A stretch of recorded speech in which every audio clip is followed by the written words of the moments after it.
ठीक start. Thank you ma'am. Thank you. नमस्कार। मैं नंदिनी बोल रही हूँ नागपुर से। मैं रेकी ग्रैंड मास्टर हूँ और टारो रीडर हूँ। और प्रज्ञा करुणा ये मेरी एक इंस्टीट्यूट है, स्पिरिचुअल इंस्टीट्यूट है, जहाँ पर मैं ये सब कोर्सेज सिखाती हूँ। एनएलपी से मेरे को ये एक मेरा पर्पस क्रिएट हुआ है कि मैं आध्यात्मिकता, स्पिरिचुअलिटी, ये साइंटिफिक तरीके से मैं समझा पाती हूँ लोगों को, और बताऊं कि उनके, इसलिए बताऊं कि उनके लाइफ में जो सुख समृद्धि आनंद आए, वो यानी कोई बता रहा है इसलिए नहीं, तो वो इनर स्ट्रेंथ अंदर से उनको, उनकी समझ बढ़ जाए। तो ये मेरा पर्पस है, उसके लिए मैं पिछले 19 साल से, 18-19 साल से मैं काम कर रही हूँ ये क्षेत्र पर। एक लेकिन जब एनएलपी किया तो एक अलग ही ट्रांसफॉर्मेशन आया लाइफ में। तो आज का सब्जेक्ट बहुत ही अच्छा है रिलेशनशिप में, क्योंकि हमारे यहाँ पर इसमें जो रेकी में पूछते हैं लोग कि मैं अगर रेकी करूं तो मेरा हस्बैंड बदल जाएगा क्या, या फिर मेरे बच्चे बदल जाएंगे क्या, या फिर ये बदल जाएगा क्या, वो बदल जाएगा क्या। तो इसमें मेरा पार्ट क्या है, ये लोग सोचते ही नहीं, और या फिर वो एक ध्यान ही नहीं है कि मुझे बदलना चाहिए या कुछ करना चाहिए।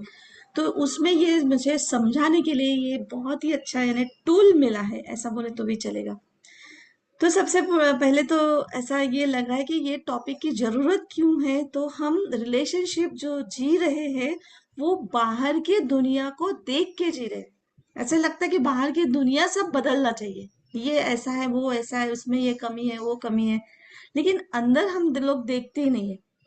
तो सबसे बहुत जरूरी है कि अंदर देखने का, जैसे पिछले वक्त भी इनर स्ट्रेंथ जो बताया था, तो वो एक हमारा कितना पावर है हम में, ये बताया। लेकिन वही उसको ही अगर मैंने एक फोकस लगा के देखा तो रिलेशनशिप एक, उसमें का एक फोकस सामने आ जाता कि रिलेशनशिप कुछ नहीं, एक बहुत डीप अंडरस्टैंडिंग, यानी वो एक है कि हम एक दूसरों को समझने के पहले तो सबसे पहले खुद को ही समझ लो, है ना। खुद को ही समझ लो कि अगर मैं ऐसा कर सकती हूँ, या फिर मेरा बिहेवियर पैटर्न ऐसा है, तो फिर वो सामने वाला भी मेरे ही जैसा है।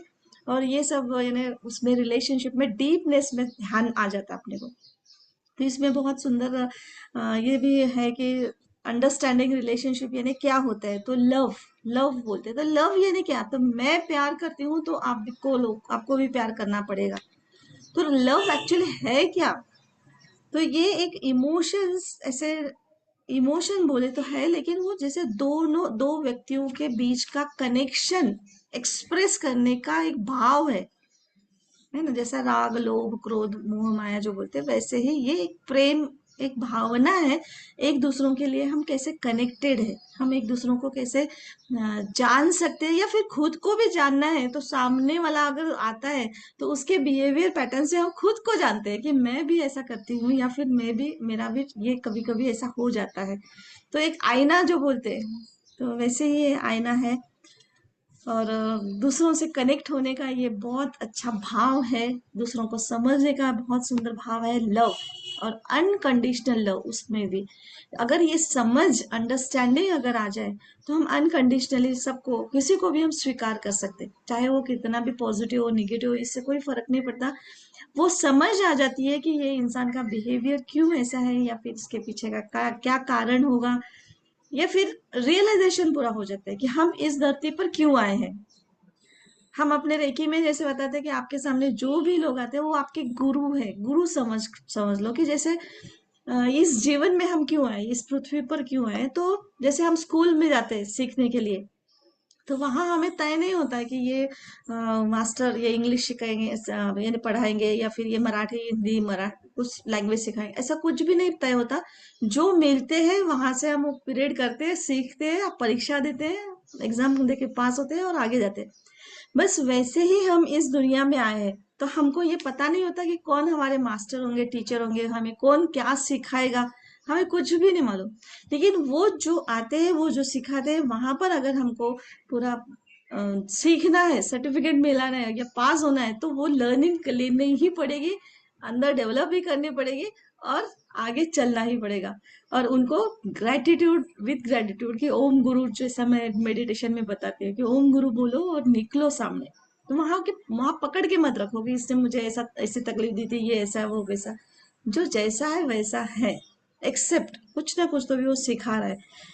तो ये यहाँ पर अगर यानी जो हम बोलते हैं कि मैग्नीफाई करके हम देखते हैं दूसरों को कि इसने ऐसा किया वैसा किया, लेकिन खुद को क्या, कैसे हम मैग्नीफाई करके देख पाएंगे, तो वो ही एक इसमें ओम गुरु ये मेडिटेशन में मैं लोगों को सिखाती हूँ।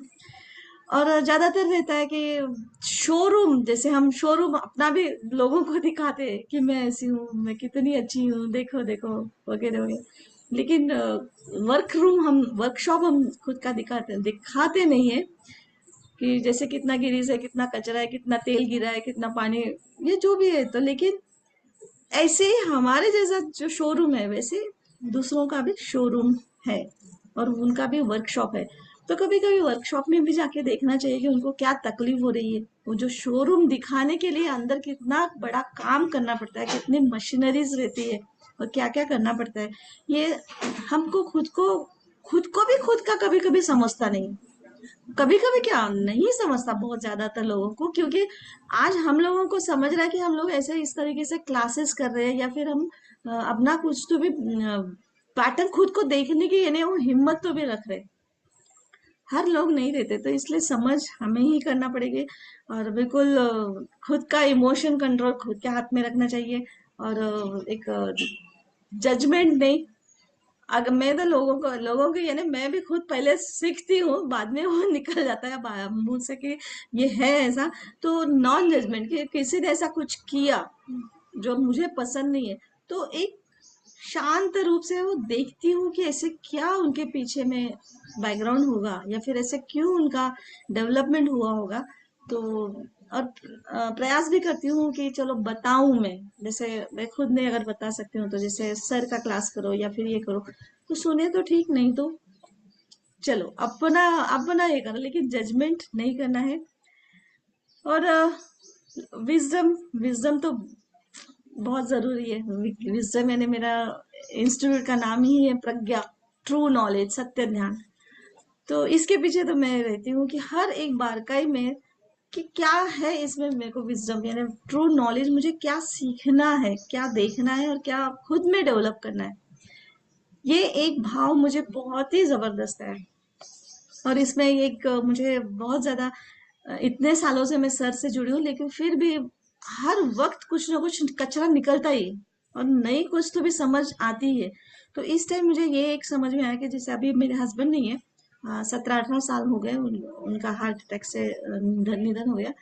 तो लेकिन तब मुझे याद आ रहा है कि वो मुझे ऐसा लगता था कि उन्होंने इतना कुछ पैसा कमा के रखा, ये किया, लेकिन मुझे बताया नहीं, मुझे ऐसा नहीं, मुझे वैसा नहीं, ऐसा लगता था। प्यार तो समझ में आता था कि नहीं उन्होंने किया, लेकिन इस कोर्स से मैंने जब देखा तो वो मुझे ये लगा कि यानी हस्बैंड वाइफ यानी स्त्री पुरुष का यानी कैसे प्यार रहता है, तो उनको उनका विजन था आगे का। मुझे विजन ही नहीं था, मुझे तो ऐसा नहीं लग रहा था कि कभी कि लेडीज लोग पैसा कमाते हैं या फिर लाख रुपए के ऊपर कमा सकते हैं, ये तो सोच में दूर दूर तक नहीं। पूरे तरीके से मैं हाउसवाइफ, और वो जो बोले बस वैसे ही मेरा बिहेवियर, वैसे ही मैंने गया था। लेकिन जो कुछ उन्होंने मुझे नहीं बताया या फिर नहीं समझा, तो मैं समझने के वो लेवल में नहीं थे, ये मुझे समझ में आ गया कि उनका विजन कितना दूर था। और वो अपने फैमिली से कैसे आए थे, एकदम गरीबी में से और जीरो से उन्होंने अपनी लाइफ स्टार्ट की थी। और मैं बहुत एग्जीक्यूटिव फैमिली कि मुझे बस बोल दिए तो मेरे आगे सब प्रेजेंट, तो टोटली विरोध ही ऐसा था। तो उनके मन में तो मेरे मन में मेरे लिए तो प्यार ही होगा कि इतना सब कुछ छोड़ के आई है मेरे लिए, तो मैं इसके लिए क्या करके रखूं। तो ये उनका एटीट्यूड था, या फिर उन्होंने वो जो भी मेहनत किया, ये तो और मैं अपना कयामत से कयामत तक आमिर खान के प्यार में तो उस जमाने में तो वो यानी वो मैं सोच ही नहीं पाती थी कि उनके लेवल और ये लेवल, तो लेकिन वो आज मुझे बहुत ही क्लियर हुआ कि नहीं, यानी जेंट्स लोगों की कैसी सोच रहती है और लेडीज लोगों की कैसी सोच रहती है और कहाँ तक वो अपना मैच कर सकते हैं। तो ये एक बहुत ही अंदर से घुसा हुआ कचरा थोड़ा बहुत रहता ना कभी कभी, तो वो आज निकल गया यानी पूरा ये रिलेशनशिप से। तो ये जब निकल जाता है कचरा, तो एकदम से अपनी यानी दृष्टि ऐसी हुई कि एक इतना आदर मन में आ गया कि कितना उन्होंने अपने लिए मेहनत करके रखी थी ना सब कुछ, और जो भी अपने साथ हुआ वो ठीक है, जिन्होंने बुरा किया वो किया, फिर भी वो मुझे कुछ ना कुछ सिखाने के लिए गया, ये एक एटीट्यूड मुझ में डेवलप हुआ है ना। तो इसी को मैं एक अनकंडीशनल लव बोलो या फिर सच्चा प्यार बोलो, तो इसको हम नाम देते हैं सच्चा प्यार ये वगैरह, लेकिन जहां पे मुझे कुछ सीखना हुआ, सीखना मिला, मुझे सीखने को मिला और मेरा ग्रोथ हुआ, तो वही मेरे लिए सच्चा प्यार है, ये मैं समझ गई हूँ। और वही अच्छा एक रिलेशनशिप है, वो चाहे मेरे बहुत पास के लोग हो या फिर दूर के लोग हो, उससे कोई फर्क नहीं पड़ता। तो एवरी ह्यूमन बीइंग से मैं क्या सीख सकूंगी, क्या मैं देख रही हूँ, ये मुझे एक बहुत ही बढ़िया नजरिया मुझ में डेवलप हुआ है। और एक लास्ट में ऐसे मुझे मैं बोलना चाहूंगी कि कहाँ तक मुझे अपने यानी रिलेशंस अपने यानी मेंटेन करना चाहिए, कहाँ तक नहीं करना चाहिए, कहाँ रुकना है, बस इनफ टू इनफ जो बोल रहे, तो वो भी एक समझ में आ गया कि नहीं, यहाँ तक अन्याय करना ही नहीं है। बहुत ज्यादा प्यार करते हैं इसलिए मैं वो कैसा भी बिहेव करे तो मैं अपना अस्तित्व खत्म कर दूं, और नहीं नहीं, मुझे क्योंकि मुझे करुणा है, मेरा इंस्टीट्यूट का नाम ही है कि प्रज्ञा करुणा, तो करुणा भी एक समझ तक है कि चलो ठीक है, यहाँ तक नहीं समझा तो वहां से निकल पड़ो, निकल जाओ अगर नहीं समझ में आ रहा है तो ये भी मुझे मैं अपने आप में डेवलप करूंगी। और जेंट्स लोगों को यानी मेन को क्या चाहिए, उनको रिस्पेक्ट चाहिए, और वुमेन को लव चाहिए। वो एक बात बहुत ही ज्यादा क्लियरिटी में समझ में आ गई। तो रिस्पेक्ट मैं तो हमेशा हर किसी को देती हूँ, ऐसा ये नहीं है कि जो जैसा है, एक नजरिया बहुत अच्छे तरीके से बदल गया मेरा देखने का, कि जैसे निगेटिव कांटा भी अगर हमारे लाइफ में आता है तो वो कांटा भी अपना काम करता है, उसकी उतनी ही जरूरत है जितना गुलाब या फूल की जरूरत है। तो ये बहुत ही सुंदर तरीके से मैं अपने इसमें अभी मैं यूज करूंगी। और वो डिटैच करके वो देखना सिचुएशन, वो पर्सन, ये मुझ में बहुत अच्छे तरीके से समझ आया। और समझ ऐसे नहीं कि कोई बता रहा है इसलिए, तो वो अपने अनुभव से, अनुभूति से मैं फील करके मैं कर रही हूँ उसको, अभी एक्शन में और ज्यादा डीपली लाऊंगी। यानी दुख तो अभी है नहीं, दुख आया भी तो उसको देखना यानी मजा आएगा कि अच्छा इसे दुख कहते हैं इसके नीचे अंडरलाइन, और इसको मैं कैसे पार कर सकती हूँ। तो ये बहुत ही अच्छा समझ में आया मुझे। और अब आपके लिए भी पॉइंट्स रखती हूँ, है ना। तो आउटकम तो मेरा बहुत ही अच्छा निकल के आया कि एक समाज में अपना काम में एक प्रोमिनेंटली कर सकती हूँ, लोगों को समझा सकती हूँ, लोगों को समझाते समझाते खुद पहले समझ में आ जाता है, तो वो एक बहुत इजी प्रोसेस हो जाती है। तो बहुत बहुत धन्यवाद, आपने इतने शांति से सुना मुझे, तो मैं आपको सुनना चाहूंगी। Thank you very much. Very nice, ma'am. Excellent. Excellent. Thank you. Darshan very भाई, आप नाइसली एक्सप्लेन। अच्छा एक्सप्लेन किया मैडम आपने। देना चाहेंगे पहले? आप ही कीजिए मैडम, बहुत टाइम है अभी। अच्छा, मैडम थैंक ने यू सो 10 ही मिनट लिए इन्होंने तो बस। हाँ, बोलेंगे ना, टाइम रहा तो बोलेंगे। जी आपने जी। मुझे पहला एकदम चलिए बना दिया तो इसलिए। आप शुरू कीजिए मैडम, लेडीज हाँ, first. Thank you so much. धन्यवाद, thank you sir. Myself Divyanshu, and I am subconscious mastery and mind science coach. Relationship पे बहुत टाइम से मैं काम कर रही हूँ, क्योंकि यू कैन से कि इस पिछले 25 साल से I am a motivational speaker and a networker. तो बहुत सारे लोगों की रूबरू होकर बहुत सारी चीजें सामने आई। तो इतना सब कुछ किताबें पढ़ी, तो लगता था कि किस तरह से इन लोगों की लाइफ को थोड़ा कंस्ट्रक्ट कर दूं, थोड़ा सा जो चीजें खराब है उनको बेटर कर दूं। तो हमेशा इसके लिए नॉलेज लेती रही, बट अब की बार जो नॉलेज मिली, that is really deepest knowledge I can say. जो टेक्निकल, जिसे कहते हैं ना, हमारे लॉजिकल माइंड को भी सेटिस्फेक्शन चाहिए होता है। एंड अगर मैं यूथ की बात करूं, तो यूथ को जब तक आप टेक्निकली और लॉजिकली सेटिस्फाइड नहीं करेंगे, तब तक उनके लिए कोई नॉलेज, कोई काम नहीं करता। तो that's total session was amazing, क्योंकि सर ने बहुत अच्छे से टेक्निकली और लॉजिकली हमें हर चीज को बताया। रिलेशनशिप जो मेरा नजरिया है, हम सोचिए ऊपर वाला हमें इस दुनिया में ऐसे भी तो भेज सकता था ना, लेकिन उसने कितने सारे रिलेशंस के साथ भेजा हमें। डे वन से, यानी पैदा होते के साथ ही हमारे पास बहुत सारे रिलेशंस होते हैं, नंबर ऑफ रिलेशंस। क्यों? क्योंकि उसे पता है हमारे जो इमोशंस हैं, हमारे जो डेवलपमेंट्स हैं, हमारी जो ग्रोथ है, हमारी जो डे टू डे लाइफ है, उसके लिए हमें रिलेशंस की जरूरत है।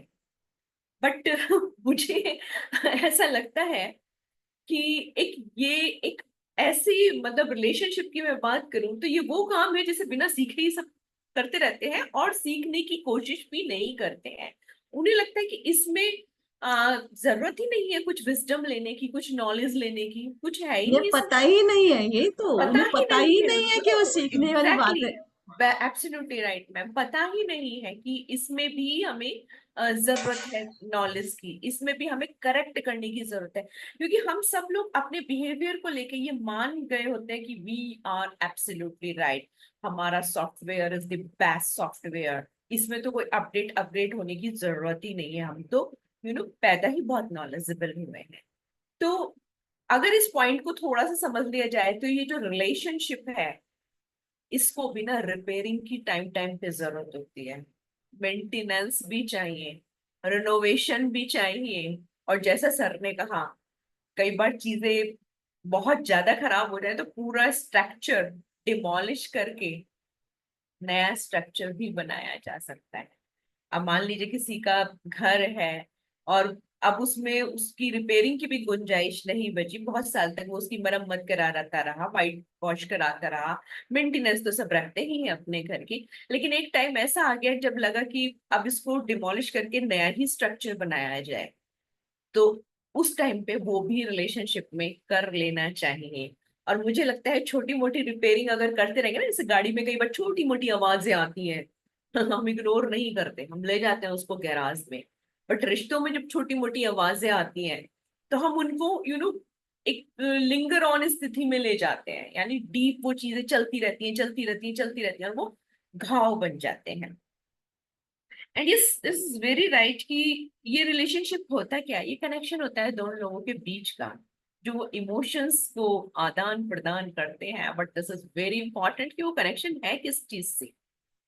क्योंकि मैं अभी तक अपने हर सेशन में, हर काउंसलिंग में जो भी रिलेशनशिप की लेकर आते हैं मेरे पास, तो मैं उनको ये चीज बताती हूँ।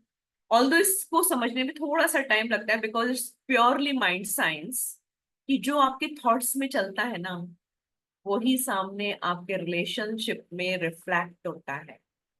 जैसे मैं आपको बताऊं तो नंबर ऑफ प्रॉब्लम्स आती हैं घर के मेंबर्स को लेके, तो मैं उनको कहती हूँ अच्छा ईमानदारी से अपने आप को बताओ, मुझे जवाब मत दो, क्योंकि हो सकता है जब मुझे जवाब दो तो वो जवाब बदल जाए। तो अपने आप को जवाब दो, जब आप अकेले होते हो तो उस मेंबर के बारे में क्या सोच रहे होते हो, आपके थॉट्स कैसे होते हैं। तो बिलीव मी, 99% लोग यही कहते हैं कि यस यू आर राइट, अकेले में उनके लिए जो थॉट्स होते हैं वो निगेटिव होते हैं, इरिटेटिंग होते हैं, गुस्सा होता है, नाराजगी होती है, शिकायतें होती हैं। अब जब थॉट्स में वो यहाँ रहेगा तो जो आप बिहेवियर करेंगे ना, तो वो वही रिफ्लेक्ट होगा। इट्स लाइक जैसे थिएटर में हम सब लोगों ने मूवी देखी होगी, तो जो मूवी चलती है वो कहाँ चलती है, स्क्रीन पे चलती है सामने, पीछे प्रोजेक्टर में। तो ये जो है ना हमारा वर्कशॉप यहाँ वाला, इट्स अ प्रोजेक्टर। थॉट्स जो यहाँ चल रहे हैं वही रिफ्लेक्ट होंगे।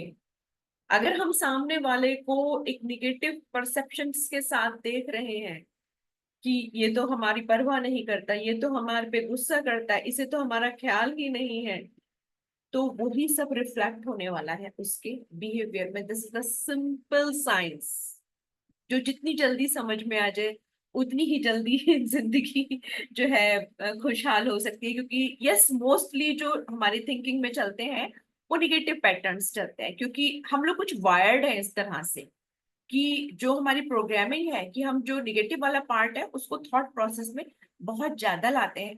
आईने का दूसरा हिस्सा शायद हम नहीं देख पाते, तस्वीर का दूसरा पहलू हम नहीं देख पाते। अगर उस पे थॉट प्रोसेस करेंगे ना, दैट ही और she loves me like anything, may be आज वो मेरे लिए जल्दी घर आ जाए, मे बी वो आज मेरे लिए बहुत अच्छा खाना बना के रखे, ओ माय गॉड कितना प्यार करती है मेरे को।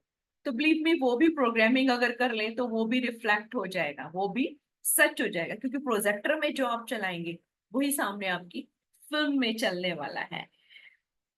और लव की बात कहूँ तो मैं आपको सही में बताऊं तो ये बहुत गहराई से अब आके मैंने समझा कि यस, जिसे कहते हैं फर्स्ट साइट लव, उसको ही ट्रू लव समझ लेना, उसको ही डीप लव समझ लेना है। जबकि वो सही में जिस स्टेट ऑफ माइंड में हम होते हैं, जिस चीज के हम पीक लेवल पे जा चुके होते हैं, मे बी कोई मूवी देख के, मे बी अपनी किसी फ्रेंड की हनीमून स्टोरी देख के या कुछ भी ऐसे देख के, और उस समय में जो भी हमसे कनेक्ट हो जाता है, हम उसको जन्म जन्मांतर का रिलेशन समझ जाते हैं। जबकि वो एक हिप्नोसिस वाला होता है।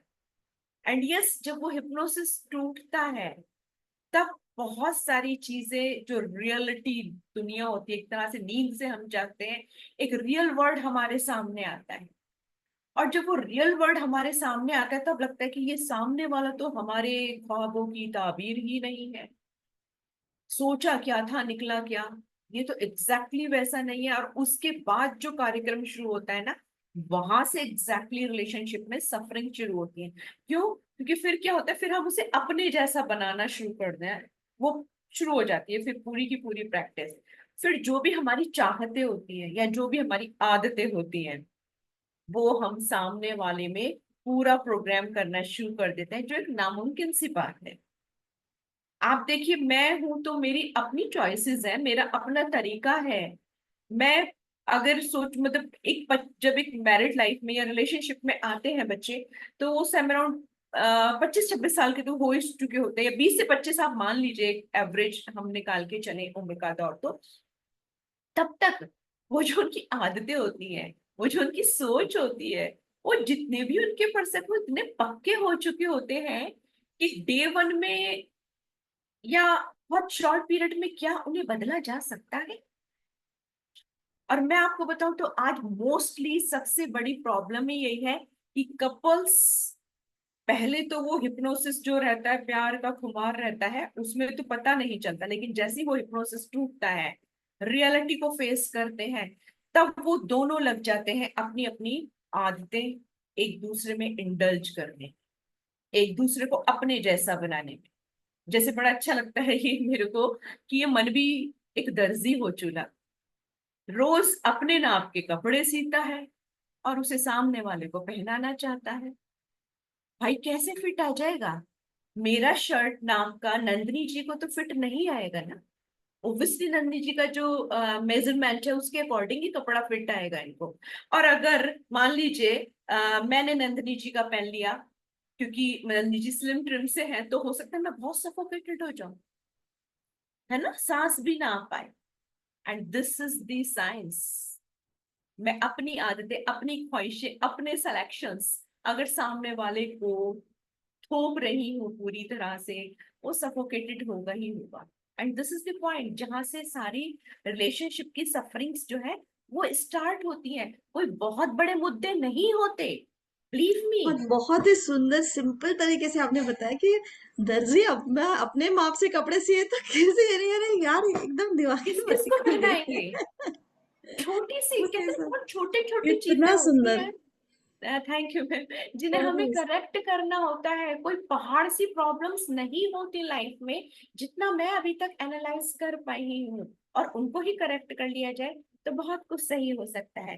हाँ, इस पहलू पे भी रोशनी डालना बहुत जरूरी है कि हमारे यहाँ जैसे अरेंज मैरिज, ये तो हमने बात की कि जो अपनी चॉइस की रिलेशनशिप होती है, अरेंज मैरिजेस में भी यस, मैं अभी भी देखती हूँ, मतलब मेरी शादी अब से 32 साल पहले हुई थी, तब भी यही सिनेरियो था, और आज भी सेम यही सिनेरियो है अरेंज मैरिज में, कि पेरेंट्स ये चाहते हैं कि शादी बढ़िया से हो जाए, जो वेन्यू हो बड़ा अच्छा हो, खाना A1 होना चाहिए, ड्रेसेस बढ़िया होनी चाहिए, थीम के अकॉर्डिंग, हल्दी पे वो, मेहंदी पे ये।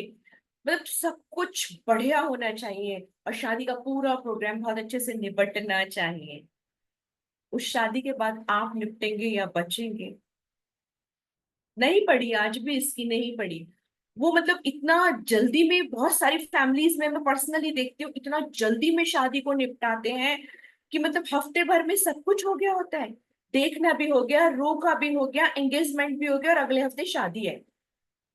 यू नो तो आप खुद ही सोच लीजिए कि कहाँ तक इसे जाना। और उसके बाद जब शुरू होती है सारी सफरिंग्स, तो फिर एज यूजुअल किस्मत को और बहुत सारी चीजों को दोष दिया जाता है। एंड यस जिसको बोलते हैं ना हमारे यहाँ की शादी एक जुआ है। हमेशा बोलते हैं ये वो लड्डू जो खाए वो पछताए, जो ना खाए वो ना खाए पछताए। वो भी पछताए। Exactly exactly. तो ये काफी हद तक करेक्ट हो सकता है तो अगर कुंडली चीजें रत्न खड़े, पूजा पाठ ये भी सब चलता है। अब अब बोलते हैं भगवान ने, भगवान ने जोड़ियां बना के भेजा है, तो जोड़ियां जब टूटती है वो तब कहाँ जाता है ये भगवान? एक्चुअली तोड़ने मैम वो कौन तो, होता है? हाँ वो तो अपने तरीके से सब कुछ कहते हैं ना, बहुत अच्छा हमें पिरो के देते हैं। लेकिन हम्म। शायद हम ही चीजों को सही से संभाल नहीं पाते। कहते हैं ना, देने वाले तूने कमी ना करी पर किसे क्या मिला ये मुकद्दर की बात है। ये कॉन्फ्लिक्ट्स आते क्यों है, इसका सच में एक जो पूरा निचोड़ मुझे समझ में आया वो यही आया कि अगर मेल फीमेल ये दोनों का बेसिक नेचर, बिहेवियर, चाहते, रंगते, ये सब अलग है। अगर इस एसोसिएशन को सक्सेसफुल बनाना है, एक दूसरे को थोड़ा सा समझ लें। ये बिल्कुल उस तरह है जैसे मान लीजिए, जैसे मैम आपने रेकी किया है ना, आप टैरो कार्ड किया या एनएलपी किया, आपने कब इसको प्रैक्टिकली करना शुरू किया? जब आपने पूरा इसका ट्रेनिंग ले लिया, मास्टरी हासिल कर ली है ना। तो एक मैं तो रियली चाहूंगी कि मेरे दोनों ही बच्चे हैं, like I have a son and daughter both. तो मैं रियली अपने दोनों बच्चों को ट्रेंड कर रही हूँ इस चीज के लिए। और यस, जब तक उनके लाइफ में उनके लाइफ पार्टनर्स आएंगे तो मैं अपने बेटे को बोलूंगी तुम फीमेल की पूरी साइकोलॉजी पे पीएचडी कर लो अच्छे से, और अपनी बेटी को बोलूंगी तुम मेल की साइकोलॉजी, बिहेवियर, इस सब पे पीएचडी कर लो।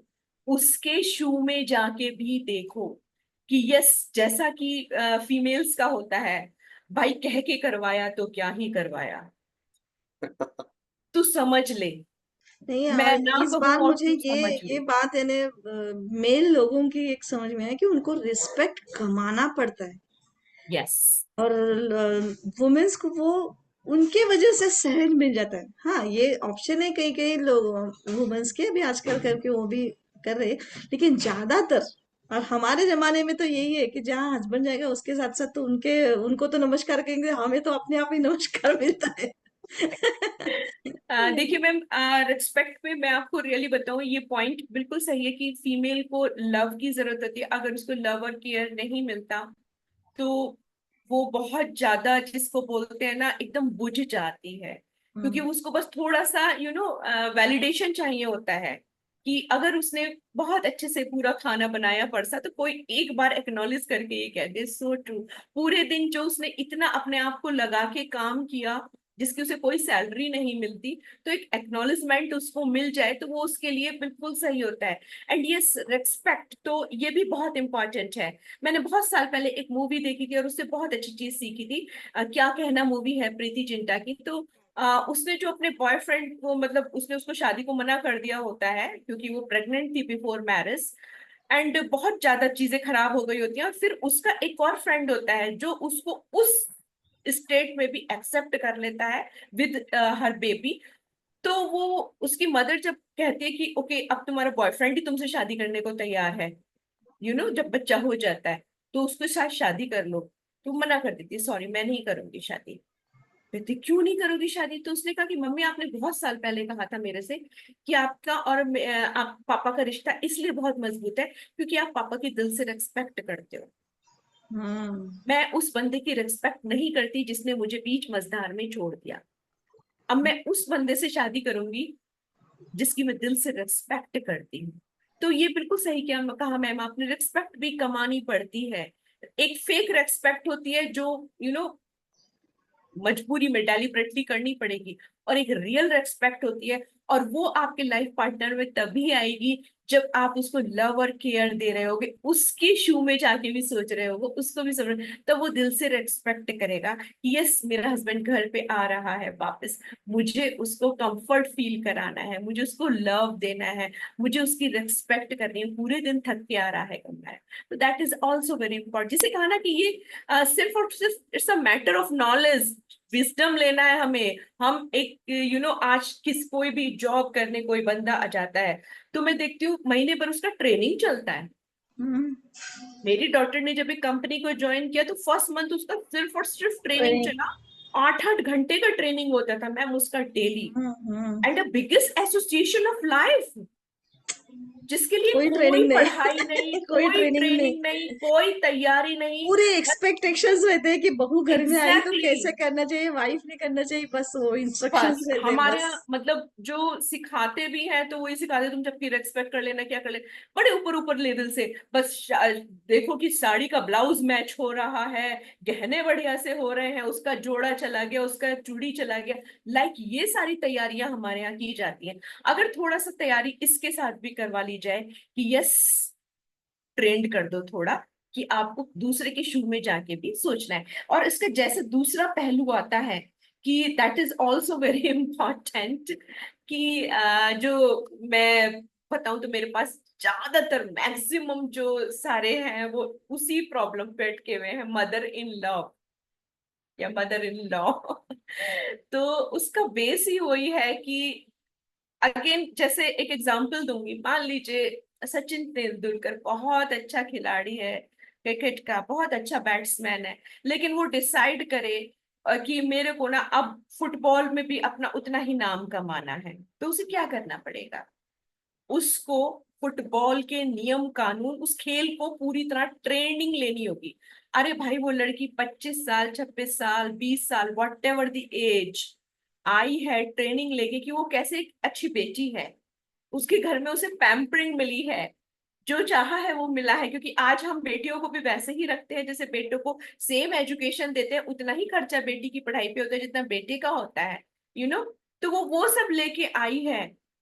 अभी उसको 1-1.5 साल तो लगेगा ट्रेनिंग लेने में कि इस घर में कैसे वो करना है। सोचो उसकी टोटल दुनिया बदल जाती है। एंड यस, उससे डे वन से अगर ये एक्सपेक्ट किया जाए कि ये जिम्मेदारियां ले ले, ये बिल्कुल हमने भी तो किया था, तो दैट वाज, वो टाइम ऐसा था मैम, जो मैंने देखा था, अगर मैं अपना बताऊं तो उस समय ग्रेजुएशन होते ही लड़की की शादी की प्लानिंग्स, और भाई तुम ये डिश बनाना सीख लो, स्वेटर बुनना सीख लो, वो कढ़ाई करना बचपन से सीख ही लो, माइंड प्रोग्रामिंग माइंड करते में थे कि कराया शादी जाता था। ये आप देखिए लड़की कितना पढ़ाई बड़ा कर, चेंज है। तो वो लड़की पढ़ाई लड़की कर। 20-25 साल की होते होते उसमें आ जाती थी कि अब उसकी शादी होने वाली है अभी, तो देयर इज अ रियली बहुत बड़ा इरा है, पूरा चेंज हुआ है, जो जो एक जेन गैप आपके कह सकते हैं। और अभी क्या है, अभी बचपन से मैंने अपनी डॉटर को बोला कि बेटा आप देखो आपको किस उसमें अपना करियर बनाना है, कैसे हाँ। सक्सेसफुल होना है, इंडिपेंडेंट होना है, ये। तो अब ऑब्वियसली हम ही पेरेंट्स अपने बच्चों को चाहते हैं कि वो हायर एजुकेशन ले, आइदर ए गर्ल और बॉय। तो अभी वो मतलब एक ये कॉम्बिनेशन चाहते हैं इन लॉज भी। हम्म। आई डोंट नो मैं क्या सही कह रही हूँ नहीं कर रही, बट आप बताइएगा, मेरे को करेक्ट कीजिएगा। मतलब हमारे इधर की साइड तो बहुत ज्यादा इस कॉम्बिनेशन की डिमांड है। बहू पढ़ी लिखी हो, ये BA MA ना हो, MBA हो एटलीस्ट, या BTech M Tech हो, ठीक है, घर का। जॉब भी करती हो, और अच्छी बहू भी हो, घर गृहस्थी भी संभाले, सर पे पल्ला भी रख ले, हो सके तो खाना भी दे, ये भी दे, वो भी दे। तो ये कॉम्बिनेशन कैसे फिट होगा? आई रियली डोंट नो, कि ये कॉम्बिनेशन बड़ा मुश्किल है। आइदर हम उसको एक अच्छी, देख सकते हैं कि वो एक अच्छी जॉब ओरिएंटेड लड़की है जो हमारे लड़के जितनी ही तनख्वाह घर में ला रही है, हाउ इज इट पॉसिबल?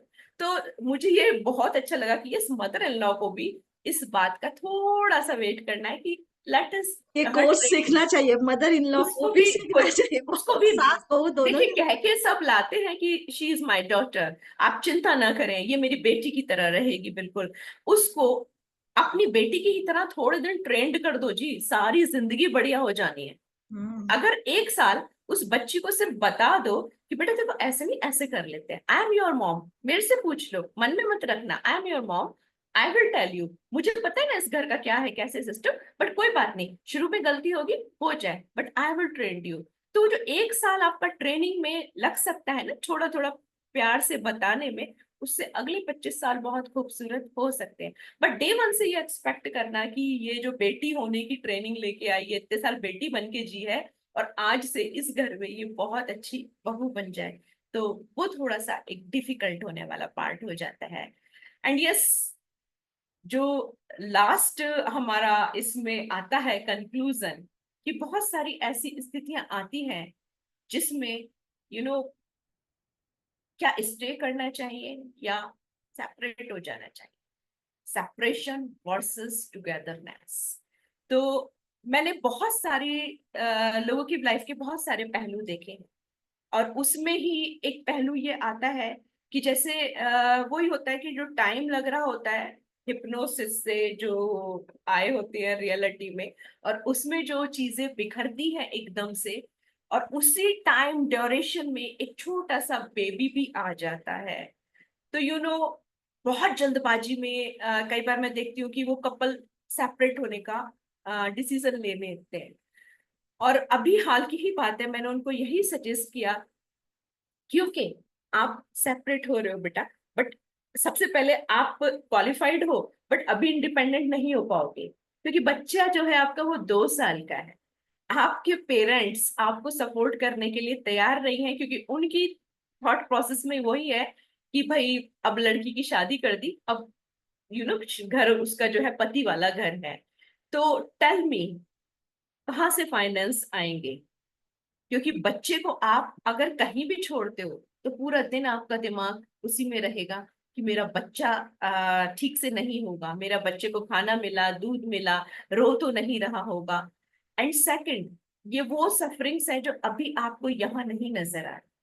तो इससे बेटर चीज ये है कि फिलहाल के लिए वो रास्ते देखो जिससे साथ में रह रहे हो, और चीजें हो रही हैं। मीनवाइल आप कोशिश करो अपने आप को अपडेट और अपग्रेड करने की, अपने बच्चे को थोड़ा सा बड़ा करने की, और चीजों को अंडरस्टैंड करने की। क्योंकि वो एकदम से ना जब हिप्नोसिस टूटता है, शोकेस से वर्कशॉप तक का जो सफर होता है, तो वो जो वर्कशॉप सामने आता है और जो शिकायतों का पुलंदा खुलता है, इट्स लाइक हॉट वाटर, एकदम तेज गर्म पानी जो समझ नहीं आता। लेकिन कभी देखिए आप मैम, आपने जैसे पेडिक्योर करवाया होगा, तो जब पानी को पैर डालते हैं तो एकदम से बड़ा तेज लगता है, लेकिन धीरे धीरे धीरे धीरे धीरे उसको पेडल कीजिएगा थोड़ा सा, तो वो लगने लगता है चलो ठीक है, कोसा कोसा हो गया, now we can put it. तो वो जो पीरियड होता है वो अंडरस्टैंडिंग का पीरियड होता है, वो नहीं दिया जाता, जनरली उसको स्किप कर जाते। And this is the really very important point, कि दूसरे के शू में जाके देखना, कहीं ऐसा तो नहीं कि वो बंदा वाकई ही घर में डिस्टरबेंस नहीं चाहता, उसे भी पेंस नहीं चाहिए, लेकिन कहीं ऐसा तो नहीं उसको अपनी बात कहना ही नहीं आता। ये भी इम्पोर्टेंट होता है वो किस माहौल में पला बड़ा है, उसके बिलीव्स क्या हैं, उसके घर का माहौल क्या रहा है। हो सकता है अभी वो उन्हीं परसेप्शंस के साथ उसके बिहेवियर्स जो है वो चल रहे हों। कई बार वाकई ही इन चीजों का ध्यान नहीं रखा जाता, एक लड़ाई, एक द्वंद्व शुरू हो जाता है, जिसको रिवेंज बोलते हैं, कि वही बातें की जाती हैं जिससे सामने वाला ट्रिगर हो रहा होता है। तो अगर इन सब चीजों की एक लिस्ट बना ली जाए कि यार अच्छा ये प्रॉब्लम है, इसको कैसे सॉल्यूट किया जा सकता है। और मुझे जहां तक समझ में आया, तो बहुत बहुत ही प्यारी एक सिचुएशन होती है मैं जनरली जिसको यूज भी करती हूँ, और इसको मैंने बहुत अच्छे से अभी पिछले 4 दिनों में और अच्छे से बारीक से सीखा, जो कहते हैं जस्ट निकल के आया। अरे यार, पेपर उठाइए और पेन उठाइए, कागज के बीच में एक लाइन खींचिए, और उस पे लिख डालिए प्लस माइनस। वो जो आपका पार्टनर है उसके सारे माइनस लिखिए और सारे प्लस लिखिए, क्योंकि हम एक ही पहलू को तस्वीर के देख रहे होते हैं लगातार। Minus minus minus minus, plus तो देख ही नहीं रहे होते। और जब आप प्लस को देखते हैं और कहते हैं कि यार इतनी सारी चीजें अच्छी भी तो हैं, और अगर ये सारी चीजें नहीं होती और ये बंदा ना करे तो क्या होगा हमारा। और फिर आप जब निगेटिव का एक एक पहलू उठाएंगे और उस पे उसकी इंटेंशंस देखेंगे कि इसके पीछे इसकी इंटेंशन क्या थी, यकीन मानिए वो कागज का टुकड़ा ही आपकी बहुत सारी समस्याओं का समाधान कर चुका होगा। लेकिन होता क्या है, वो यहाँ चल रहा होता है, सब कागज तक कौन आता है, आने ही नहीं देता। तो इधर क्या होता है, इधर जैसी कोई पॉजिटिव बनती भी है स्टेट, बड़ी मुश्किल से बनती है, बट जैसी बनती भी है कोई पॉजिटिव स्टेट, तो ये निगेटिव वाला एकदम तैयार होता है और उस पर बाल्टी भर के पानी डाल देता है, चुप, वहीं की वहीं खत्म।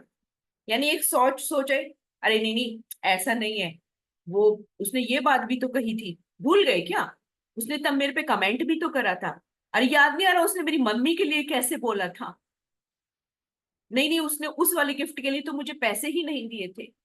वो यहाँ की यहीं खत्म हो जाता है। जिस दिन आप इसको पेपर पे ले आएंगे, प्लस और माइनस लिख देंगे, उस दिन बहुत सारी चीजें जो हैं उनका सॉल्यूशन हो चुका है। क्योंकि मुझे बहुत अच्छा लगा ये वाला कि कई बार एक को बदल के दूसरे पे जा रहे होते हैं। मैं आपको रियली बताऊं तो मैंने दोनों एग्जाम्पल्स अपनी लाइफ में अपनी आंखों के सामने अपने करीबी लोगों के देखे। पहला जो बहुत अच्छा एग्जाम्पल है कि कई बार हम एक प्रॉब्लम से घबरा के, प्यास बहुत लग रही थी बट पानी में जहर था और उसे ही पी लिया। प्यास तो मुझे कम से कम, ये पता चला पानी में जहर था और उसे पी के और हालत खराब हो गई। ठीक है, तो कई बार हम किसी भी एक मेंटर, जैसे मेरी एक नोन है, उन्होंने मतलब घर की परिस्थितियां बड़ी खराब थी और तभी उनके पास एक शादी का ऑफर आया। That was not the age of for marriage, but फिर भी वो ऑफर इसलिए एक्सेप्ट कर लिया कि चलो इस समय शादी का ऑफर आ रहा है, आगे आए ना आए तो कर लेते हैं, और वो शादी उससे भी बुरी हो गई जो सारी जिंदगी की मतलब भरपाई नहीं कर पाई। सेकंड एग्जाम्पल जो मैंने अपने सामने देखा कि देयर वाज अ गर्ल जो फर्स्ट मैरिज में बहुत परेशान थी, मतलब शादी के 2 महीने में ही वो बहुत ज्यादा परेशान थी और प्रॉब्लम्स वही छोटी छोटी थी। उसका हस्बैंड स्मोकिंग करता था जिससे उसे इरिटेशन थी, उसको घुमाने नहीं ले जाता था क्योंकि वो सरकारी दफ्तर में काम करता था, उसको अपनी मम्मी की बात ज्यादा मानता था, ये छोटी छोटी ये वाली चीजें थी।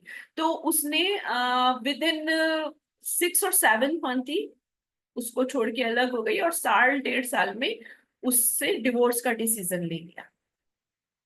उसके बाद खैर लगा 1-2 साल ये पूरे प्रोसेस में, डिवोर्स होने में, एंड फिर उसने दूसरी शादी करी और वही शोकेस देखा तो भाई जबरदस्त शोकेस था उस बंदे का।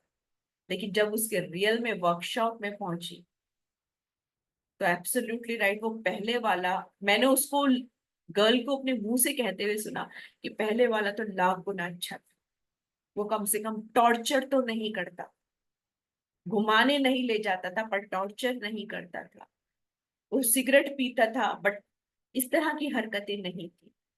तो this is really very important. तो ये जो पहलू मैंने सीखे पिछले 4 दिन में, बहुत बारीक पहलू हैं। तो इन पहलुओं से बहुत सारी, अगर बहुत अच्छे से इनकी विजडम ले ली जाए, एजुकेशन ले ली जाए, तो बहुत सारी जिंदगियों को बचाया जा सकता है। And yes, last not least, कि इनफ इज इनफ।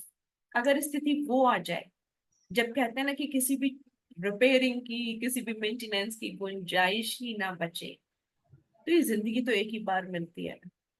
क्योंकि पहले तो हाथ, जैसे होता है ना, तो हाथ में कुछ चोट लग गई, किसी के पैर में चोट लग गई, तो पहले क्या होता है, पहले तो उसका ट्रीटमेंट ही होता है। लेकिन जब डॉक्टर्स देख लेते हैं कि अब ट्रीटमेंट से कुछ नहीं हो रहा, ये गैंग्रीन हो चुका है, तो वो क्या करेंगे, पूरी बॉडी को बचाने के लिए एम्पुटेशन कर देंगे। हाँ, बॉडी तो बच जाए ना। तो इसलिए जिंदगी को बचाने के लिए अगर स्थितियां भयावह हैं, बहुत भयावह हैं, और आपकी उम्र निकल गई है उन सब के साथ, तो फिर बेटर रहेगा कि कट जाए। And all. बहुत बढ़िया, थैंक यू सो बहुत बढ़िया, बहुत बढ़िया, बहुत बढ़िया। Thank you so much, thank you so 10 out of 10 दे दूंगी। बढ़िया है, much. Thank you ma'am, thank you, मुझे लगा आज दर्शन जी बढ़िया मैडम, पूछ रहे बढ़िया टाइम इसमें ये मिलता है है। कि नहीं। मैं बताता हूँ बढ़िया क्या है कि हाँ, इन्होंने अपने मौलिक विचार दिए हैं बहुत जो सुंदर। वेद साहब ने बताया था उनसे थोड़ा सा हटके, बट आई लाइक इट, क्योंकि वो तो हम वेद से सुन ही चुके हैं, वेद साहब से। हाँ, हम सुनना चाहते थे थोड़े अलग से विचार। अब आपके क्या विचार हैं या आपके क्या विचार, आपने भी ऐसा किया था जी जी तो जी। बहुत बढ़िया है। इनका तो बहुत लंबा भी होगा लेकिन बहुत बढ़िया है। Thank you so Anyway, much sir. Sir बहुत हाँ, सुंदर। थोड़ा सा वो टाइम का हो जाता है फ्लो में आके। प्लीज सर, प्लीज प्लीज आप बताइए। बिल्कुल। कोई बात नहीं, अभी तो मेरे पास बहुत टाइम है। जी जी सो जी। अभी मैं स्टार्ट करता हूँ, ठीक है। Yes sir, yes. तो मेरा नाम एज इट इज मैं बता चुका हूँ, दर्शन सिंह, फ्रॉम रेवाड़ी हरियाणा। तो मैं 2 बार एनएलपी की ट्रेनिंग ले चुका हूँ, 5 डेज वर्कशॉप। और EYA मैंने कई बार किया। एक्चुअली ज्वाइनिंग एनएलपी और जस्ट कोइंसिडेंस। कोइंसिडेंस से मैंने एक EYA नंबर 8 ज्वाइन किया था। तो फर्स्ट डे इटसेल्फ मैंने ये फील किया कि भाई ही is the man to be contacted throughout the life. क्योंकि पहली बार में ही ऐसा लगा कि ये फील्ड मुझे ज्वाइन करना था। तो उसके बाद मैंने कंटिन्यूअस लगभग 6-7 मैंने EYA के प्रोग्राम किए। तो मेरे मन में ये NLP सीखने का जो था ना जज्बा आ गया कि हाँ मुझे सीखना है। और फिर मैंने जून में NLP भी सीख लिया। और अभी तो मैं हर तरह से इनके साथ जुड़ा हुआ हूँ, वेद साहब के साथ। और ये जो टॉपिक इन्होंने अब लिया है ये भी बहुत अच्छा प्रोग्राम है, मैजिक 365। क्योंकि जैसा प्लान किया है कि हर महीने एक अलग टॉपिक होगा और सभी को जरूरत है इन टॉपिक्स की। सभी को इनर स्ट्रेंथ की जरूरत है, सभी को सक्सेस की जरूरत है। तो ये रिलेशनशिप के मैं शुरू से बोलता आ रहा हूँ, इन्होंने अब लिया है रिलेशनशिप। तो मेरा ये मानना है कि रिलेशनशिप सिर्फ हस्बैंड और वाइफ या लवर्स का नहीं होता। रिलेशनशिप बाप बेटे का भी होता है, माँ बेटे का भी होता है, बहन भाई का भी होता है, या हमारे जो चाचा ताऊ मौसा मौसी मामा या और दूसरे हैं, या कोई पड़ोसी हैं, वो भी रिलेशन ही है। तो इसमें फिर हम सेग्रीगेट करेंगे तो एक लेडीज और जेंट्स का आ जाएगा रिलेशन, या फिर दोनों जेंट्स भी हो सकते हैं।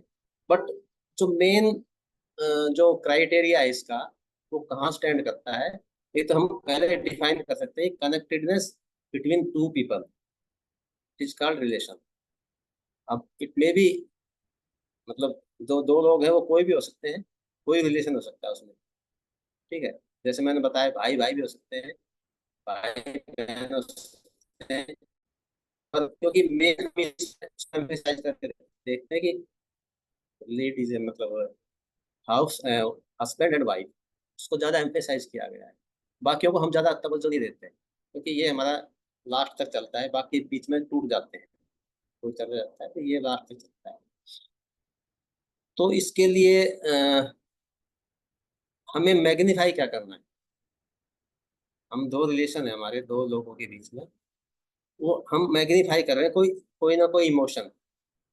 तो वो इमोशन लव हो सकता है, वो उल्टा भी हो सकता है, हेट्रेड भी हो सकता है। क्योंकि अगर हमारे रिलेशन अगर ठीक नहीं चल रहा है तो थोड़ा सा खटास आ जाएगा, जिसे हम इंग्लिश में हेट्रेड कह सकते हैं। और फिर अगर हमने ट्राई नहीं किया उसको संवारने का, सुधारने का, तो वो बढ़ता जाएगा।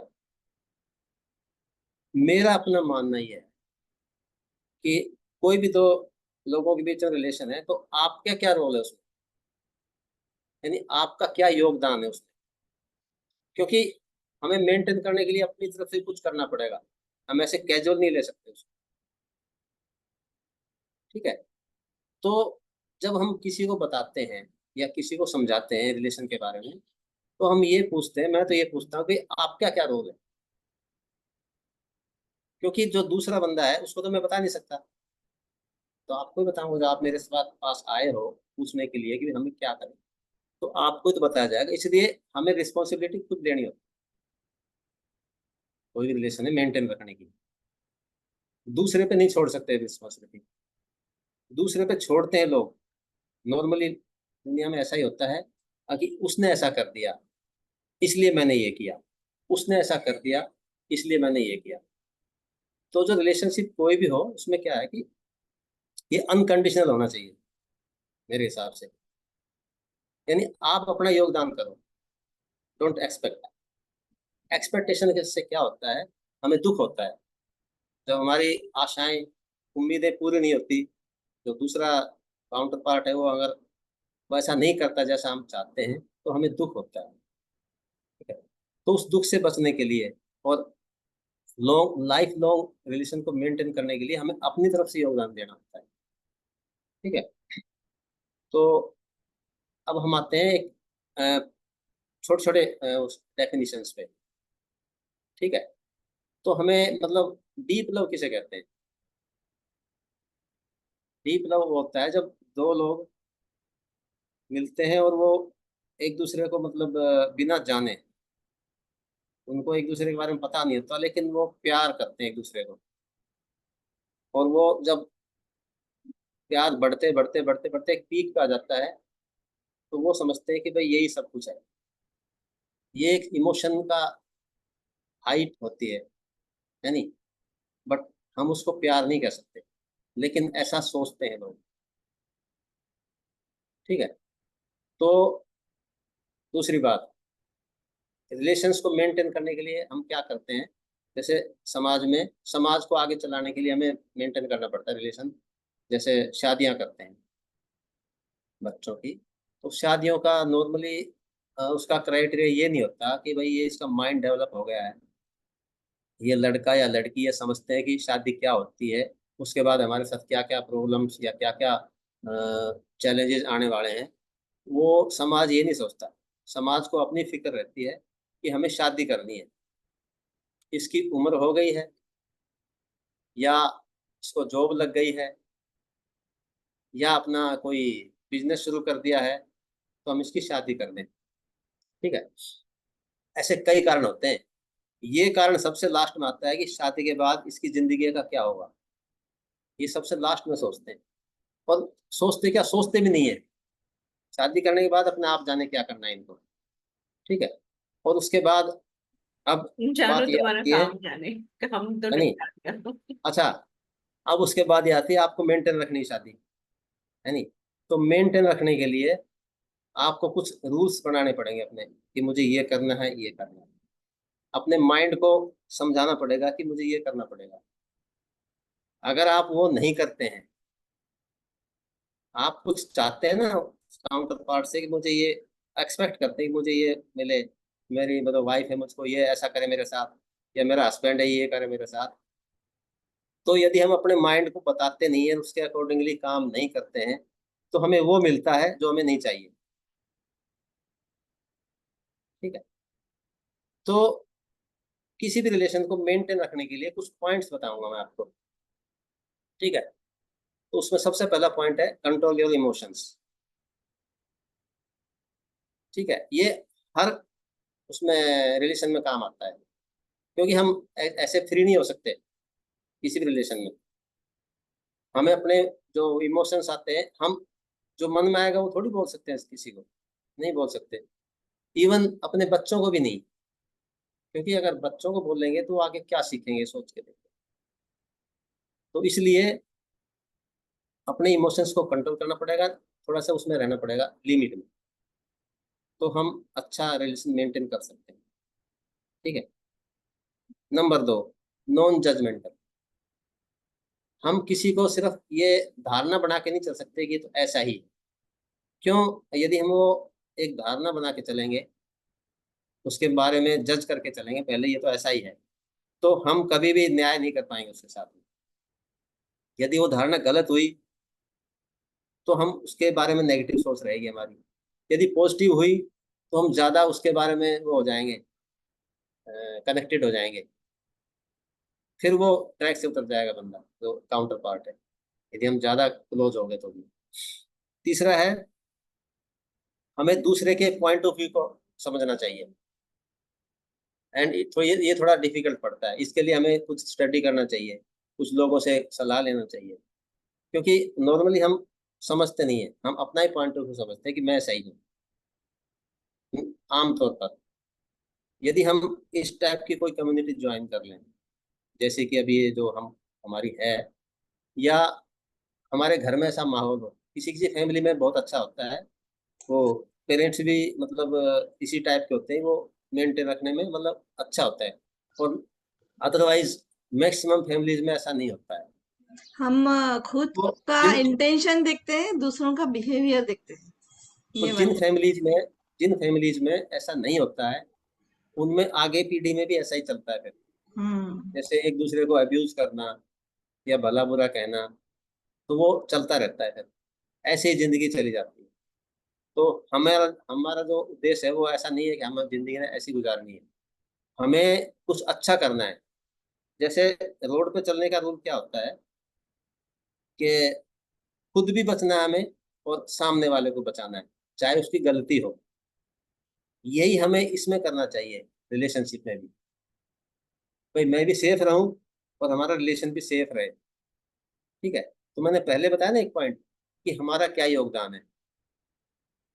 इसके लिए एक मेरा अलग से सेंटेंस है कि give respect to the everybody even if he does not deserve. अगर कोई डिजर्व नहीं करता तो भी उसको रेस्पेक्ट दो आप। ये मेरा अपना है, मैंने बनाया है। तो एनीवे मुझे नहीं पता कितने कहाँ तक सही है, पर ये मैं खुद सोचता हूँ। ठीक है। नेक्स्ट पॉइंट आएगा, रिलेशनशिप के बारे में कुछ मतलब ज्ञान प्राप्त कर लिया जाए, कुछ लिटरेचर पढ़ लिया जाए, यानी विजडम। रिलेशनशिप का विजडम हम वो कर सकते हैं, डेवलप कर सकते हैं अपने अंदर। अगर हमें नहीं पता तो हम डेवलप कर सकते हैं। फिफ्थ पॉइंट, जब हम कोई एक्टिविटी देखते हैं तो हम नॉर्मली क्या करते हैं, रिएक्ट करते हैं। तो हमें रिएक्शन से बचना चाहिए, हमें रेस्पॉन्ड करना चाहिए, नहीं सोच के बोलना चाहिए उसको। Let it be any activity. कोई हमें कुछ बोल रहा है या हमारे सामने कुछ गलत काम कर दिया, या फॉर एग्जाम्पल जैसे गिलास टूट गया, है नहीं, किसी ने घर में गिलास तोड़ दिया, तो गिलास तो कांच का था, वो टूट सकता है किसी से भी। तो हमें एक उस समय थोड़ा सा कंट्रोल करना चाहिए अपने ऊपर, क्योंकि जो टूट गया तो टूट ही गया। लेकिन अगर हम उसके बाद रिएक्ट भी करेंगे तो जिसने तोड़ा है उससे हमारे ऐसे हो जाएगा, है नहीं, क्योंकि उसे पता है कि ये तो कांच का गिलास है, ये टूट टूट गया तो टूट गया, किसी से टूट सकता है। तो ये है। अच्छा।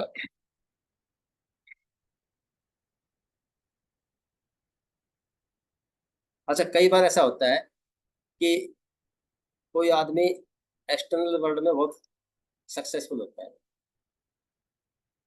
लेकिन घर में आके वो घर का उसको पता नहीं है कुछ, घर के बारे में उससे मतलब हम कहेंगे अनसक्सेसफुल। उसकी मतलब अपने घर में फैमिली के लोगों से नहीं बनती है, और वो इतना बड़ा कोई बिजनेस चला रहा है या कोई बहुत बड़ी सर्विस कर रहा है। कभी कभी ऐसा भी होता है, आपने भी कहीं ऑब्जर्व किया होगा अपने चारों तरफ। ठीक है। तो अभी नेक्स्ट पॉइंट आएगा हमारा, ईगो। रिलेशनशिप में हमें ईगो छोड़नी पड़ेगी नॉर्मली। यदि हम ईगो को बीच में ले आएंगे, जिसे हिंदी में अहम कहते हैं, यानी मैं हूँ, अगर हम मैं अपने ऊपर रखेंगे तो थोड़ा उसमें थोड़ा सा खटास आने के चांस है, रिलेशनशिप बिगड़ने के चांस है। तो हमें ईगो को साइड रख के जब वो डील करना है। ठीक है। अभी जो चार पॉइंट है, तो जो एक दूसरे के बीच में तो लव होता है लोगों के बीच में, उसके चार स्टेजेस हैं। सबसे पहला था डीप लव। डीप लव जब हम एक दूसरे से मिलते हैं तो हमें उसके बारे में एक्चुअल तो पता नहीं होता, सिर्फ शोरूम होता है जैसे आपने बताया था पहले। तो शोरूम में सिर्फ अच्छी अच्छी चीजें दिखाई जाती है, सैंपल्स रखे होते हैं मतलब, है नहीं, तो वो सबको अच्छे लगते हैं। लेकिन वर्कशॉप में जाने के बाद, तो जब शुरू शुरू में जब दो लोग मिलते हैं तो वो डीप लव कह सकते हैं उसको। अब वो एक दूसरे को बहुत चाहते हैं और प्यार करते हैं। जैसे अभी ये तो उस पे ही आ गया, मियाँ बीवी या हस्बैंड और वाइफ पे ही आ गया। उसके बाद कुछ दिन बाद जब वो वर्कशॉप जब एक्सपोज होती है, तब उनमें थोड़ा सा खटास आता है, जो उनकी रियलिटी सामने आती है। अगर वो वाकई अच्छे हैं तब तो कोई बात नहीं, लेकिन अगर वो वाकई में अच्छे नहीं है अंदर से, सिर्फ एक दूसरे को शो कर रहे हैं, तो कुछ दिन के बाद वो रियलिटी सामने आ जाएगी। फिर क्या होगा, उसके बाद होगा डीप डिसअपॉइंटमेंट, यानी एक दूसरे से निराश हो जाएंगे कभी। ठीक है, तो निराश होकर फिर हम एक दूसरे से मतलब दूर दूर रहने लगेंगे। फिर इससे भी आगे जब सहन नहीं होगा तो थर्ड स्टेज आएगी, डीप हेटरेड, यानी वे एक दूसरे से हेट करना शुरू कर देंगे। हेट करते करते फिर हम उसकी भी एक्सट्रीम पे आ जाएंगे, मतलब मिस हैंडलिंग भी हो सकती है उसके अंदर, या एब्यूजिंग भी हो सकती है नहीं। तो इससे भी हमें बचना चाहिए। पर अगर वो स्टेज भी पार कर ली तो दोबारा डीप लव आ जाएगा, क्योंकि जब सहन करते करते आदमी उसका आदी हो जाता है। आदी होने के बाद और फिर वो उसमें अपने आप को ढाल लेता है, और ढालने के बाद फिर कुछ दिन बाद जब वो सहन करने लगता है, एक दूसरे को सहन करने लगते हैं, है नहीं, टॉलरेट करने लगते हैं, तो उसके बाद फिर अगेन डीप लव हो जाता है। तो ये जो एक साइकिल है, ये पहले लंबा टाइम का होता है, उसके बाद थोड़े टाइम का, फिर थोड़े टाइम का, फिर ऐसे ये साइकिल चारों जो है ना, ये चारों जो स्टेज है लव की, चक्र इसी चक्र में चलते चलता रहता रहता है। है और हाँ हम जी, हाँ जी। उसमें फंस जाते हैं। हम्म। बहुत बढ़िया, तो बहुत ही बढ़िया अभी सर। टाइम ज्यादा हो गया, टाइम है खत्म नहीं। हो गया आपका, इसलिए हम आपको पूरे 10 मार्क देंगे।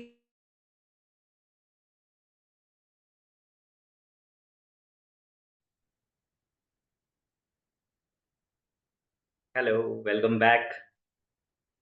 क्या बात है, बहुत बढ़िया। सभी लोग वापस आ जाएं, मैं वेट कर रहा हूँ।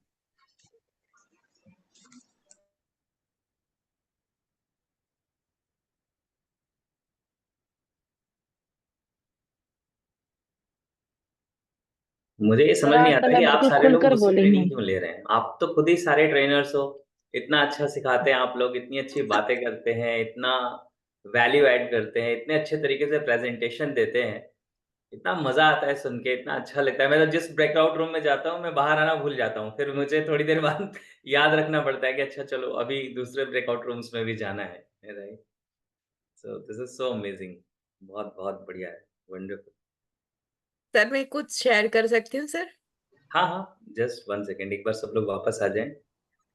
वो है ना सर, तलवार को धार देते रहना पड़ता है, इसलिए आपके पास आना बहुत जरूरी है। बहुत बहुत अच्छा है, बहुत अच्छा है नंदी मैम, बहुत ही अमेजिंग है, क्योंकि इतने अच्छे तरीके से आप लोग शेयर करते हैं, कितने सारे ऐसे पॉइंट्स होते हैं। और मैं वही मैच्योरिटी सबकी देख के बिल्कुल जिसे कहते हैं ना कि मंत्रमुग्ध हो जाता हूँ, इतना खुश हो जाता हूँ कि आप लोगों ने कितने सारे लोगों की लाइफ में वैल्यू ऐड किया है। सबकी स्टोरीज सुन रहा था, कितने लोगों ने अपनी जिंदगी में डिफरेंसेस क्रिएट किए हैं, कितने लोगों ने दूसरों की जिंदगी में डिफरेंसेस क्रिएट किए। तो hats off to you all, बहुत बहुत अमेजिंग है, आप लोग बहुत कमाल के लोग हैं, राइट। और मैं सही कहता हूँ कि मेरे पास चुन चुन के जो जेम्स हैं ना पूरी दुनिया से, वो एक जगह इकट्ठे हो रहे हैं। तो ये बिल्कुल सही बात है, राइट। हो सकता है हम में से बहुत सारे ऐसे लोग हैं जिनका बहुत चमक दमक वाला सीन नहीं है बाहर की दुनिया में, लेकिन अंदर की दुनिया में आप बहुत स्ट्रांग हैं। दैट इज सो वंडरफुल, बहुत बहुत ही बढ़िया है। मैं ये जानना चाहता हूँ कि आज आपने प्रेजेंटेशन दिया, कितने लोगों को ऐसा फील होता है कि आपने प्रेजेंटेशन दिया तो आपकी नॉलेज बढ़ी, आपके एक्सपीरियंसेस बढ़े। ये तो ग्रेट, है। बहुत बढ़िया। पॉलिश जो भी अपने को मालूम है, उसको पॉलिश करना बहुत जरूरी है। घर की सफाई जो बोलते हैं, डेंटिंग पेंटिंग करते रहना चाहिए, बस इतना तो। इसके लिए आप यानी हमारे पेंटर बोलो। ये बहुत जरूरी है। सर को पेंटर बना दिया मैंने। ये हाँ, सब कुछ पेंटर क्या, सभी कुछ है हमारे। डेंटिंग पेंटिंग दोनों डेंटिंग मैं करता पेंटिंग हूँ, थोड़ा पेंटर। डेंट डेंटिंग भी पेंटिंग नहीं लगा इसमें। होता है तो वो रिपेयर करना पड़ता है आपका। पेंटर भी कलाकार होता है, ऐसा नहीं कि सिर्फ पेंटिंग करता है वही कलाकार होता है, यस अच्छे अच्छे सर, चित्र भी बनाता है। ऑल इन वन, एक ऑल इन एक वन चीज गलत मैकेनिक हो गए सिखा दी सर। सर, मैं एक चीज यस। बताना चाहूंगा। हाँ जैसे हाँ, मैम धीरज कह जी। रही है कि तलवार को धार लगाओ, तो हम लोग तो डर जाएंगे ना, मतलब हम अलग सोच रहे हैं कि तलवार को धार लगाओगे तो फिर तो वो एक थोड़ा सा तलवार नहीं, नाइफ को है ना, हाँ, तो नाइफ से तलवार। भी डर लगता है हमको, क्या पता किस पर्पस के लिए कहाँ नहीं, वो काम आ जाए। अपनी नहीं नहीं, स्किल्स डरना की नहीं। बात कर रहे हैं ना। झांसी की रानी को तो तलवार उठानी पड़ी ना भारत देश के लिए, तो वैसे बनना चाहिए। वो ना सब्जी काटते काटते कहीं सर गर्दन ना कट सर जाए। सर, तो हाँ। आपने क्या सबको झांसी की रानी बना दिया क्या सर? आप बिल्कुल बिल्कुल, सो अमेजिंग। बहुत बहुत बढ़िया है, बहुत बढ़िया है। तो बहुत अच्छा है कि आप लोगों ने अपने प्रेजेंटेशंस दिए, और मैं ये देख रहा हूँ कि हर लाइफ विजडम में जो हम कर रहे हैं ना मैजिक 365 में, हर सेशन के साथ आपकी प्रेजेंटेशन बेटर हो रही है, आपका कम्युनिकेशन बेटर हो रहा है, आप ज़्यादा अच्छे तरीके से कम्युनिकेट कर रहे हैं, आपका कॉन्फिडेंस बेहतर हो रहा है। तो ये बहुत-बहुत बड़ी चीज़ है। तो that is really amazing and I am so thankful कि आप लोग इस सेशन में आते हैं, आप लोग लर्न करते हैं, शेयर करते हैं, राइट? यस, तो क्विकली अगर कोई शेयर करना चाहते हैं, संजय जी जी कुछ कहना चाहते हैं, वहाँ से शुरू कर लेते हैं। यस संजय जी। नमस्कार सर। हाँ, नमस्कार संजय जी। ये 5 दिन सही में मतलब ये जो हमारे 5 जो मैजिक 365 के हुए उसमें ये सबसे बढ़िया और मीनिंगफुल था और लर्निंगफुल था और बहुत कुछ क्लियरिटी आ गई सर सही में। 5 दिन में बहुत कुछ सीखने को मिला। आज तो मतलब मुझे भी खुद को ऐसा लग रहा था कि मैं 4 महीने से जो दे रहा हूँ आज बहुत कॉन्फिडेंट था और बहुत अच्छी तरह से दे पाया, मुझे खुद को महसूस हो रहा था। और मैं सर 2-3 साल से ना मेरे समाज में जो पति पत्नी के कॉन्फ्लिक्ट होते हैं ना उसमें भी मैं मतलब चेयरमैन हूँ, मतलब उसका प्रमुख हूँ। तो बहुत सारी चीजें ऐसी आती है वहां पर, बहुत छोटी छोटी चीजें आती है। तो आजकल का जो माहौल बन गया है, बहुत छोटी छोटी चीज पे लोग कॉन्फ्लिक्ट में आ जाते हैं, दूर हो जाते हैं, डाइवोर्स लेते हैं।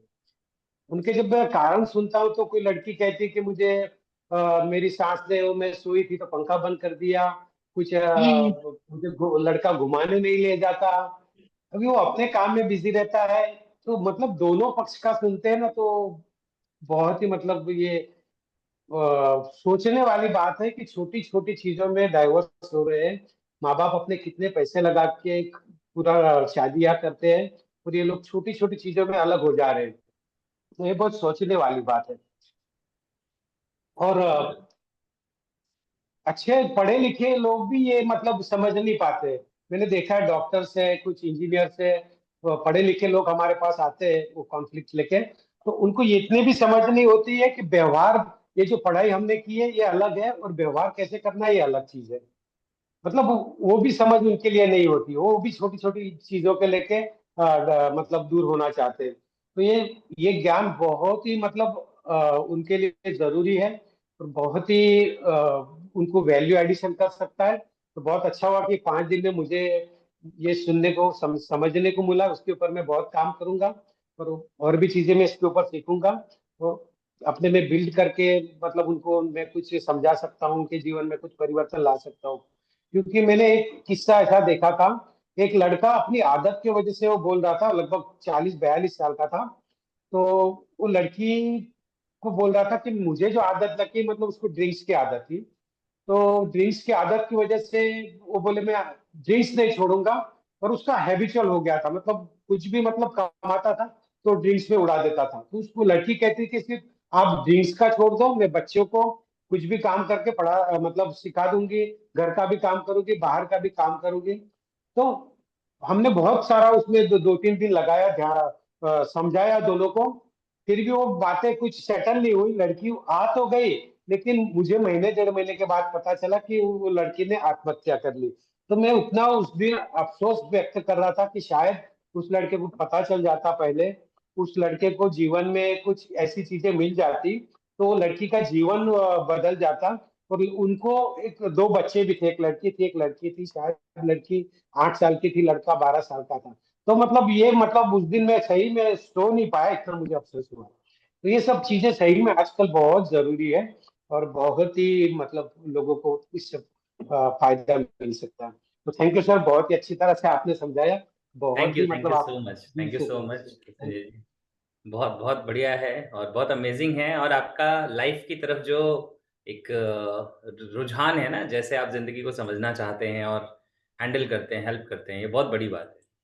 और देखिए मैं आप सबको यही कहूंगा ना, मतलब मैं चाहूँ तो ये मैजिक 365 का ये वाला जो सेशन था रिलेशनशिप विजडम के ऊपर, इसको सेपरेट एक कोर्स बना सकता हूँ, एक कोर्स रख सकता हूँ, लेकिन उसको भी मैं करूंगा तो उसकी मिनिमम कॉस्ट क्या होगी? कम से कम मुझे 3000 5000 ऐसा कुछ कॉस्ट रखना पड़ेगा। आपके नोन में अगर किसी के रिलेशनशिप इश्यूज है ना, तो उनको बोलिए कि ये लाइफ सॉरी मैजिक 365 का रिलेशनशिप वाला टॉपिक वो देख लें। उनको बोल दीजिए आप ले लो ये, और रिलेशनशिप विजडम आप देख लो, और वो एक बार रिलेशनशिप विजडम देख लेंगे तो बाकी टॉपिक्स अपने आप देखने शुरू कर देंगे, जिंदगी में समझ आने लगेगा कि किधर जाना है, राइट?